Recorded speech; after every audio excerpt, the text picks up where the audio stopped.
क्षेत्र के गही सेमरा मार्ग पर स्थित डीएचएस स्टोन क्रशर इन दिनों चर्चा का विषय बना हुआ है। क्रशर संचालक पर पर्यावरणीय नियमों की जमकर धज्जियां उड़ाने और प्रशासन की आंखों में धूल झोंक कर मनमानी करने के गंभीर आरोप लगे हैं। जानकारी के मुताबिक क्रशर परिसर में ना तो बाउंड्री वॉल बनाई गई है और ना ही डस्ट कंट्रोल सिस्टम लगाया गया है।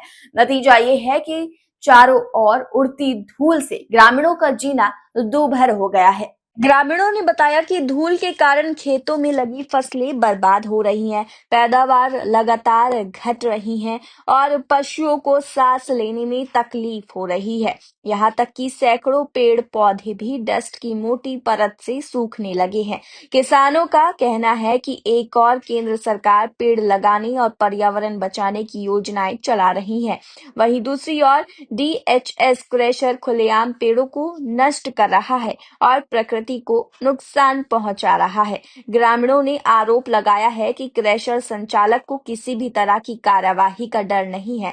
ग्रामीणों ने यह भी कहा कि क्रशर से उड़ती धूल इतनी ज्यादा है कि आसपास की सड़कों पर चलना मुश्किल हो जाता है। लोगों को आंखों में जलन और सांस लेने में दिक्कत का सामना करना पड़ता है। ग्रामीणों ने प्रशासन से तत्काल डीएचएस स्टोन क्रशर को बंद कराने, उसकी जांच कराने और संचालक पर सख्त कार्यवाही की मांग की है। राव साहब परमार की रिपोर्ट। ग्राम पंचायत गढ़ी सेमरा के हमारे यहाँ अभय कुमार जैन की क्रेशर लगी हुई है।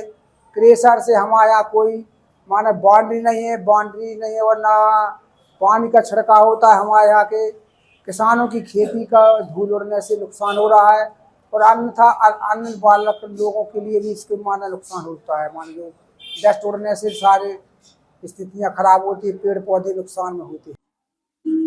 आपके द्वारा जानकारी दी गई है कि कुड़ांजनी में जो जैन का क्रशर संचालक है उसमें बाउंड्री वाल नहीं है या फेंसिंग से कवर नहीं है। हम उसकी जांच करवा लेते हैं, यदि ऐसा पाया जाता तो कार्रवाई करेंगे।